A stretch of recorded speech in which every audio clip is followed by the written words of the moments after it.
Eu vou deixar as questões econômicas para o Dario falar. Mas o que é importante vocês saberem é que nós estamos num momento decisivo para que a sociedade brasileira, eu diria até uma parte da sociedade mundial, reconheça o fortalecimento da democracia no nosso país, a nossa luta para o fortalecimento do multilateralismo, a nossa luta para que esse país não seja tratado em nenhum momento como se fosse uma republiqueta insignificante. Nós somos muito grandes, nós temos muita história e nós não podemos aceitar o tratamento que os Estados Unidos deu ao Brasil esta semana.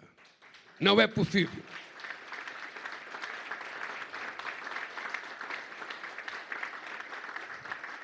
Ninguém pode dizer que o Brasil se negou a negociar com os Estados Unidos. Desde o primeiro Twitter do presidente Trump, eu fiquei sabendo da taxação primeira pelo Twitter. E uma taxação consubstanciada com base em verdades. Com base em verdade. Porque o déficit deficitário que os Estados Unidos diz que tem com o Brasil é o Brasil que tem contra ele.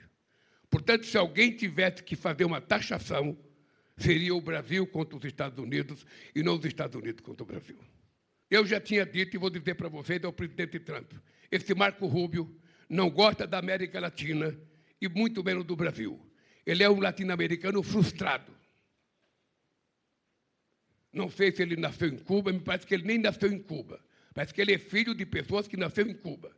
Então, o comportamento dele com relação à América Latina, inclusive eu espero que o nosso Senado, Jacques Wagner, responda. Ele falou ontem no Senado que ele está muito feliz porque eles estão conseguindo fazer a América Latina, com exceção do Brasil, com exceção da Nicarágua, com exceção de Cuba e com exceção da Colômbia, está fazendo a América Latina muito, mas muito próxima dos Estados Unidos. Ele não sabe que nós já sabemos que antes dessa jogada deles, esse país foi vítima de golpe em 1964 e, naquele tempo, articulado por embaixadores americanos no Brasil. Nós sabemos disso. Então, é importante que eles saibam que nós conhecemos a história, é importante que eles saibam que nós não queremos guerra. Todo mundo sabe o que eu falo sempre. Eu não quero guerra com os Estados Unidos, eu não quero guerra com a China, eu não quero guerra com a Bolívia, eu não quero guerra com o Uruguai. Eu não quero guerra nem com a Ilha Seychelles.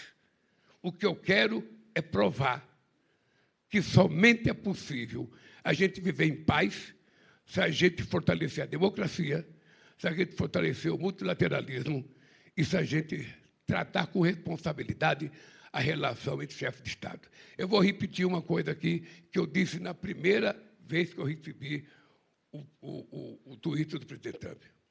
O Trump foi eleito pelo povo americano e eu respeito o resultado eleitoral americano. Eu fui eleito pelo povo brasileiro, eles têm que respeitar o voto do povo brasileiro.